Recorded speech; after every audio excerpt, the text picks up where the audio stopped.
España, años 70. El cine se liberaba de las cadenas de la censura, pero detrás de los focos reinaba una ley no escrita y despiadada. Muchas estrellas brillaron con intensidad, pero ¿cuántas tuvieron que ceder a los caprichos de productores poderosos para conseguir un papel? Hoy destapamos los secretos más oscuros del espectáculo, historias de ambición y sacrificios inconfesables que nadie se atrevía a contar. Suscríbete ahora y dinos en los comentarios si crees que el fin justifica los medios. Empezamos. Nadiuskaz. En el año 1971, una belleza desconocida aterrizó en España para cambiarlo todo. Nadiuska no era solo una actriz, era el sueño prohibido de un país entero que despertaba a la libertad. Pero su ascenso meteórico a la cima no fue gratuito. En los despachos oscuros de los productores, donde realmente se decidían los destinos, se le hizo saber muy pronto que el talento no bastaba. Para conseguir los papeles principales que la harían famosa, debía pagar un peaje muy íntimo. Se convirtió en la reina indiscutible del destape, pero bajo una sombra terrible. Su carrera estaba construida sobre favores personales a hombres influyentes que la trataban como una posesión exclusiva, exigiéndole total disponibilidad y compañía fuera de los rodajes como condición innegociable para seguir brillando. La tragedia real comenzó cuando ella intentó romper esas cadenas invisibles. Cansada de ser un objeto de intercambio en las altas esferas, Nadiuska quiso tomar las riendas de su vida y decir que no a las continuas exigencias de sus supuestos protectores. Fue entonces cuando descubrió la cara más cruel y vengativa del espectáculo. Una mano negra, atribuida a figuras de altísimo poder que no toleraron su desplante, dio la orden de acabar con ella profesionalmente. No fue un declive artístico natural, fue un bloqueo total y deliberado. Le cerraron todas las puertas, anularon sus contratos y la aislaron socialmente. Aquellos magnates que antes hacían cola para compartir su lecho, de repente la ignoraban por completo, cumpliendo una sentencia de muerte civil impuesta por quienes se sintieron rechazados. El castigo por su rebeldía fue inhumano y desproporcionado. La estrella que había generado fortunas en taquilla acabó viviendo en la indigencia absoluta, durmiendo en los bancos de las plazas de Madrid y comiendo de la caridad. Su mente, incapaz de procesar tal traición y caída, se quebró para siempre bajo el peso de la esquizofrenia. Nadiuska pasó de las suites de lujo a los hospitales psiquiátricos, convertida en un juguete roto por una industria que la exprimió hasta la última gota. Su historia es la prueba más dolorosa de que, en aquellos años salvajes, el éxito de una mujer dependía de su sumisión a los deseos masculinos, y el precio de intentar conservar la dignidad era la destrucción total. Bárbara Rey. Si hubo una mujer que supo navegar como nadie por las turbulentas aguas del poder y el deseo en la España de los 70, esa fue ella. Coronada como la mujer más bella del país en el año 1970, María García llegó a Madrid con la ambición de comerse el mundo. Sin embargo, pronto comprendió que la banda de Miss España era solo un adorno y que, para conseguir los papeles estelares en el cine y la televisión, necesitaba el respaldo de padrinos muy influyentes. A diferencia de otras compañeras que cayeron en el olvido, Bárbara entendió que el ascenso en la industria del espectáculo pasaba inevitablemente por las alcobas de hombres con capacidad de mando, no solo en el cine, sino en las más altas esferas del Estado. Su nombre empezó a vincularse con figuras intocables, relaciones prohibidas que le garantizaban portadas, programas y películas a cambio de una discreción absoluta y una compañía reservada para muy pocos. Durante la época del destape, ella fue la musa definitiva, pero su éxito estaba cimentado sobre arenas movedizas. Se convirtió en el objeto de deseo de financieros, políticos y aristócratas que veían en ella el trofeo perfecto para exhibir o para disfrutar en la clandestinidad. Los rumores en la capital eran constantes. Sus contratos millonarios y su omnipresencia en la pantalla no se debían solo a su innegable carisma frente a la cámara, sino a su habilidad para mantener contentos a quienes firmaban los cheques y movían los hilos del país. Bárbara jugó con fuego acercándose al sol más que ninguna otra, aceptando que su cuerpo y su silencio eran la moneda de cambio para mantenerse en el candelero durante décadas, en un juego peligroso donde un paso en falso podía costarle mucho más que su carrera. El precio que pagó por esta vida de lujos y favores fue vivir siempre bajo la sospecha y el miedo. Aunque logró una estabilidad que a otras se les negó, la sombra de sus relaciones de conveniencia la persiguió siempre. Tuvo que aprender a gestionar secretos de Estado y a utilizar la información que poseía como un seguro de vida, demostrando que en aquel sistema machista y corrupto, ella fue la alumna más aventajada. Sin embargo, la realidad es innegable. Para llegar a ser la reina del espectáculo, tuvo que ceder partes de su intimidad a hombres que la consideraban un pasatiempo de lujo. Su historia nos enseña que en los años 70 el talento era irrelevante si no tenías un protector poderoso, dispuesto a impulsarte a cambio de noches de pasión y secretos inconfesables. Sandra Moszorowski. Ninguna historia ilustra mejor el peligro mortal de acercarse demasiado al poder que la de esta joven actriz. Con una belleza angelical y una inocencia que la cámara adoraba, Sandra comenzó su carrera siendo prácticamente una niña, convirtiéndose en el mito erótico de una España que devoraba la juventud con una avidez enfermiza. Sin embargo, detrás de esa fachada de éxito prematuro, se escondía una realidad mucho más siniestra. En los ambientes más selectos de la capital, se sabía que su ascenso no solo dependía de los guiones, sino de complacer a figuras intocables. Se convirtió en la favorita de hombres que ostentaban el máximo poder en el país, quienes veían en aquella chica de apenas 18 años un capricho pasajero. Sandra entró en un juego de seducción al más alto nivel, creyendo quizás que aquellos contactos privilegiados le asegurarían un futuro brillante, sin sospechar que se estaba metiendo en la boca del lobo. La industria del destape la explotó sin piedad, obligándola a mostrar su cuerpo en decenas de películas de dudosa calidad, mientras ella soñaba con ser tomada en serio como actriz dramática. Pero su verdadera condena no vino de los rodajes, sino de su vida privada. Los rumores sobre sus relaciones con personalidades de la realeza y la política eran un secreto a voces que ponía nerviosos a muchos. Se dice que Sandra, en su ingenuidad, pensó que podía exigir algo a cambio de su silencio o de su compañía, tal vez soñando con una estabilidad que se le había negado. Pero en las altas esferas, cuando una joven amante se convierte en un problema o en una amenaza para la reputación de los poderosos, la maquinaria se pone en marcha para silenciarla. Ella dejó de ser una musa para convertirse en un estorbo incómodo que sabía demasiado sobre las debilidades de los hombres que mandaban en la nación. El desenlace de su vida es el capítulo más oscuro de la transición española. Una calurosa noche de agosto de 1977, Sandra se precipitó al vacío desde la terraza de su domicilio, en un cuarto piso. La versión oficial habló de un accidente fortuito o de un acto voluntario, pero nadie en el mundo del espectáculo se tragó esa mentira. Las extrañas circunstancias de su caída y el manto de silencio que se impuso inmediatamente sobre el caso alimentaron la certeza de que Sandra fue eliminada. Su muerte fue un mensaje aterrador para todas las demás. El acceso al poder a través de la alcoba tenía un límite, y cruzarlo se pagaba con la vida. Sandra Moszorowski no fue solo una víctima del cine del destape. Fue la mártir de un sistema que usaba a las mujeres jóvenes como pañuelos de usar y tirar, y cuya memoria fue enterrada para proteger secretos de Estado. Amparo Muñoz. La maldición de ser la mujer más bella del universo cayó sobre ella con todo su peso en el año 1974. Cuando Amparo fue coronada como Miss Universo, el mundo cayó rendido a sus pies, pero al regresar a España se encontró con una realidad mucho más sórdida. La industria cinematográfica nacional, hambrienta de carne fresca para el cine del destape, vio en ella el trofeo definitivo. No le ofrecieron guiones por su talento, sino contratos blindados que incluían cláusulas no escritas de sumisión total. Los productores más poderosos del momento la acosaron sin descanso, haciéndole entender que su corona no valía nada, si no estaba dispuesta a ser la acompañante de lujo de quienes financiaban las películas. Para ella, el mundo del cine se convirtió en una jaula de oro, rodeada de depredadores que exigían cobrarse en carne el precio de la fama internacional. Amparo intentó rebelarse contra este sistema podrido con una valentía inusual para la época. Llegó a renunciar a su título mundial porque se negaba a ser tratada como una muñeca de feria. Pero en Madrid la presión fue aún peor.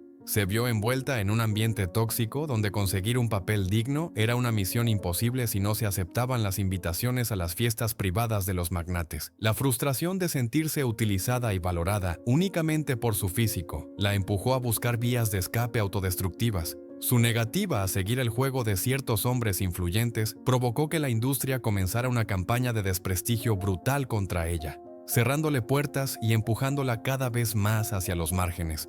justo en los brazos de las malas compañías y los hábitos nocivos que arruinarían su salud. El final de su carrera fue un descenso a los infiernos provocado por el desgaste emocional de años de acoso. La misma sociedad que la encumbró la dejó caer sin miramientos cuando ella, rota por dentro, ya no pudo seguir fingiendo la sonrisa perfecta.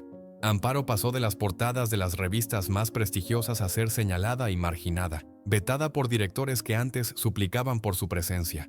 Su historia es la de una mujer que luchó por mantener su dignidad en un mercado de ganado humano y que pagó esa resistencia con su propia vida y bienestar. Fue la víctima perfecta de unos años donde la belleza era una mercancía y donde los hombres con poder no perdonaban a la musa que se atrevía a decirles que no, condenándola al olvido y a la destrucción personal.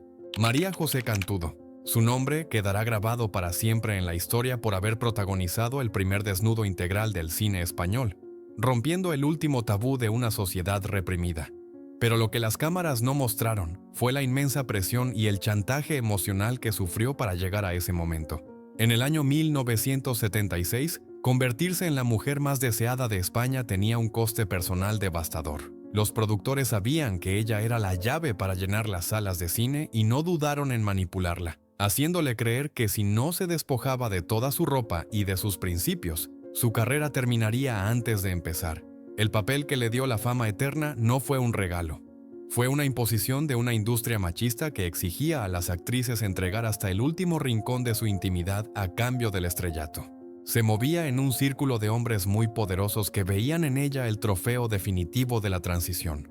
Para mantenerse en la cima y conseguir los mejores contratos en teatro y cine, María José tuvo que navegar por un mar de proposiciones indecentes. Se comentaba en los mentideros de Madrid que su estatus de diva estaba protegido por relaciones con figuras influyentes que le garantizaban portadas y exclusivas, siempre y cuando ella aceptara ser la musa complaciente que ellos deseaban. La industria la encasilló cruelmente, por mucho que ella intentara demostrar su talento dramático o su capacidad para producir sus propios espectáculos.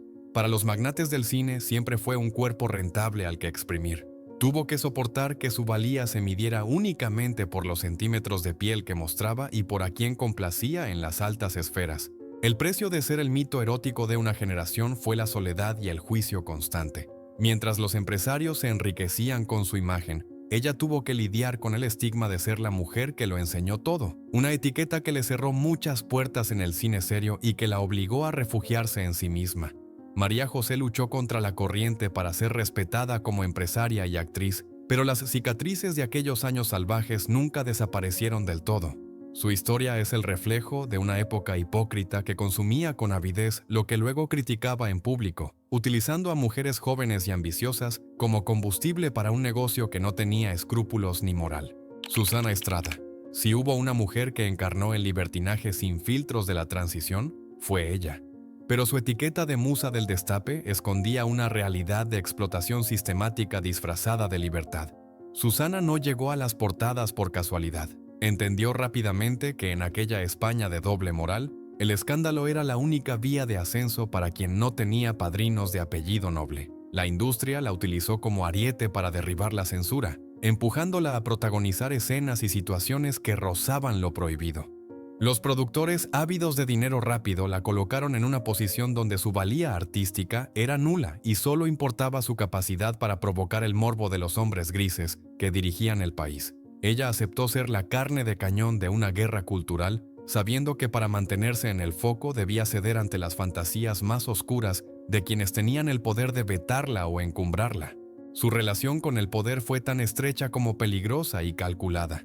Es imposible olvidar cómo figuras de la alta política se acercaban a ella no por admiración a su talento, sino para blanquear su propia imagen y parecer modernos al lado de la mujer más desinhibida del momento. Susana se convirtió en el capricho de intelectuales y políticos que buscaban en ella la experiencia de lo prohibido. Se dice que su agenda estaba llena de citas que nada tenían que ver con guiones de cine, sino con satisfacer la curiosidad de hombres intocables que querían presumir de haber compartido tiempo con el mito erótico del momento. Ella jugó ese papel con frialdad, consciente de que era un objeto de usar y tirar para una élite que, en público, la aplaudía por su valentía, pero en privado la despreciaba considerándola una simple atracción de feria para sus fiestas. Cuando la novedad del desnudo integral dejó de vender y la sociedad fingió volverse más recatada, La industria le dio la espalda con una ingratitud heladora.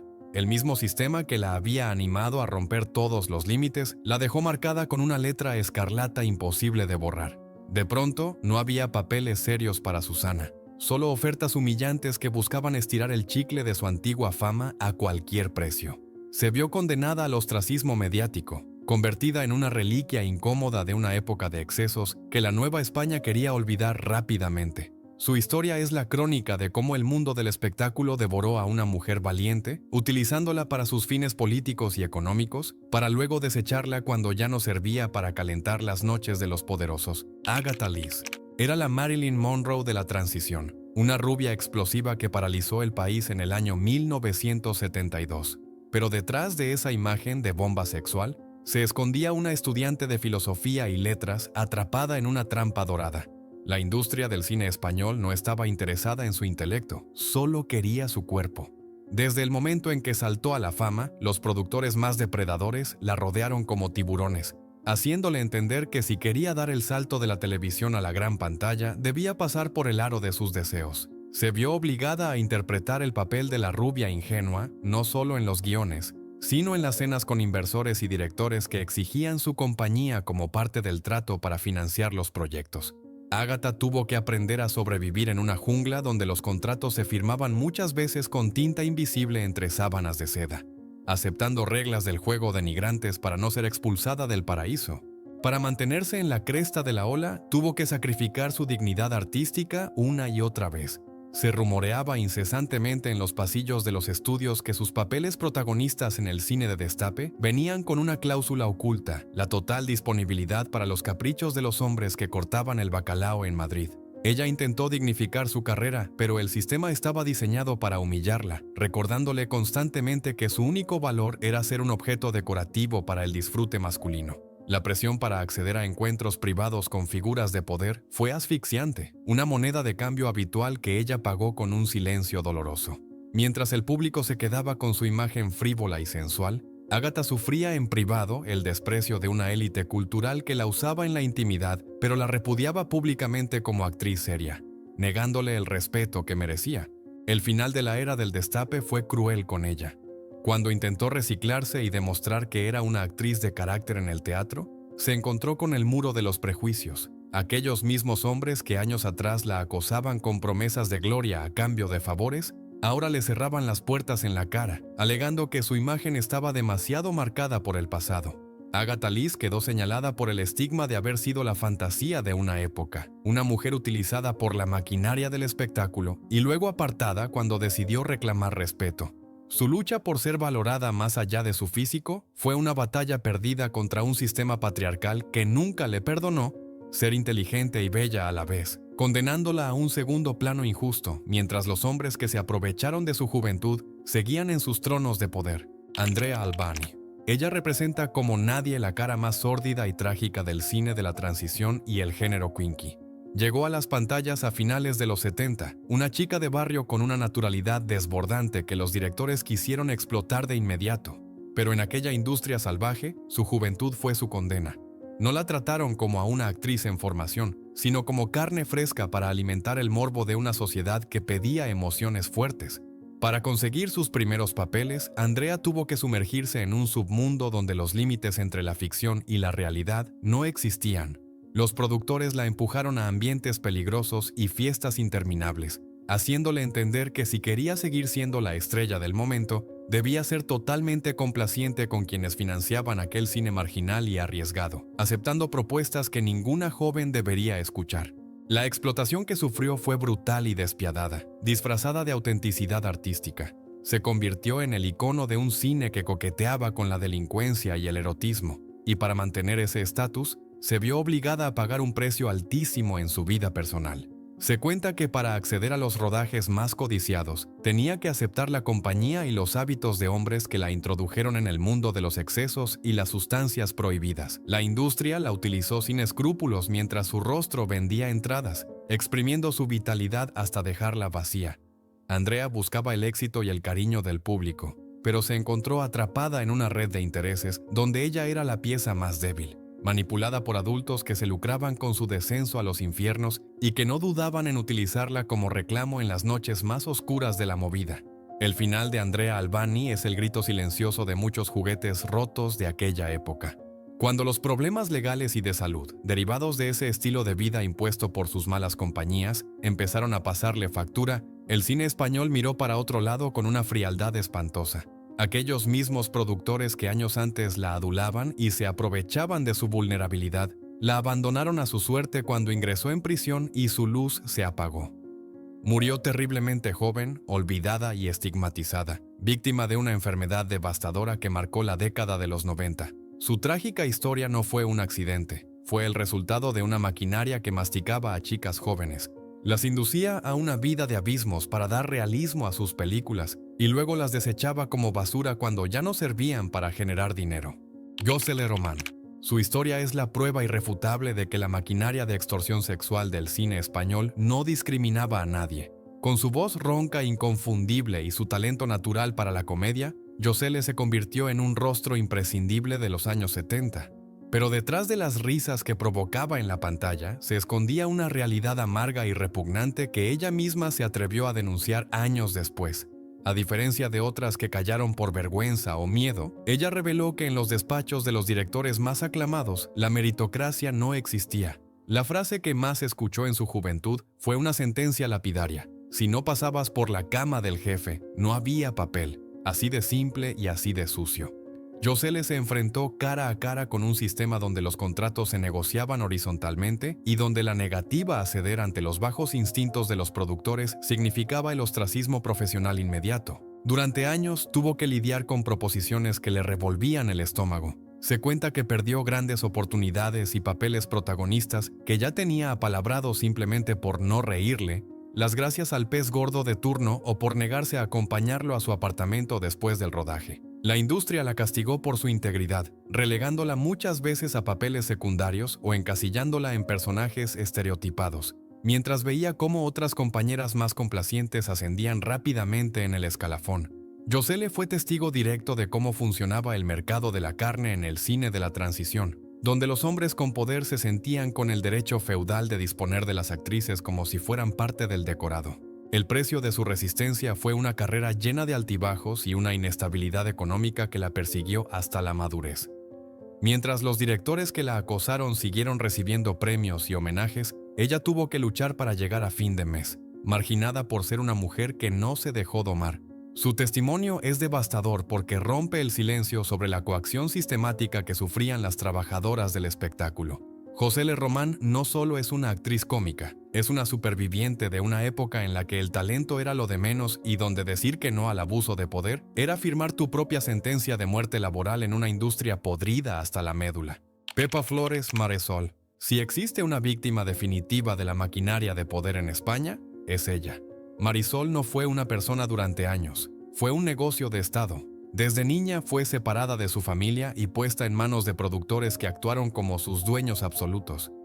Pero al llegar los años 70, la pesadilla adquirió un tono mucho más oscuro. La niña prodigio creció y los hombres que controlaban su vida y su carrera exigieron cobrarse su inversión con una sumisión total. No se trataba solo de conseguir papeles, sino de sobrevivir en una jaula de oro donde fue sometida a abusos y presiones psicológicas inmensas. Ella misma confesaría décadas más tarde la sordidez de aquellos años, revelando que su inocencia fue robada sistemáticamente por los patriarcas del cine y del régimen, quienes creían tener un derecho feudal sobre su cuerpo y su voluntad, utilizándola como moneda de cambio en las altas esferas. La transición trajo el momento más impactante de la historia social del país. Su desnudo en la portada de una revista en el año 1976. El mundo lo vio como un símbolo de libertad y modernidad, pero para ella fue la culminación de una vida de explotación comercial y personal. Aquella imagen, que vendió millones de ejemplares y enriqueció a otros, fue el precio que tuvo que pagar para intentar romper con su pasado, pero el coste emocional fue devastador. Tuvo que soportar ser la fantasía de todo un país mientras luchaba contra los demonios de una industria que nunca la respetó como mujer, sino como un producto rentable al que se podía exprimir y manipular al antojo de los poderosos que la rodeaban. Su venganza final fue la más radical y valiente de todas: el silencio absoluto. Pepa mató al mito de Marisol para poder salvarse a sí misma. Se alejó de los focos, de la fama y de los cheques en blanco para vivir en el anonimato en Málaga, negándose rotundamente a volver a un mundo que le había consumido el alma. Rechazó ofertas astronómicas y homenajes hipócritas, demostrando que su dignidad ya no estaba en venta. Su retiro es una acusación eterna contra una industria que abusó de una niña y destrozó a una mujer. Un sistema donde el arte era la excusa perfecta para la servidumbre de las débiles ante los fuertes. Pepa Flores es la memoria viva del horror que se escondía detrás de las canciones alegres y los colores brillantes del cine de aquella época.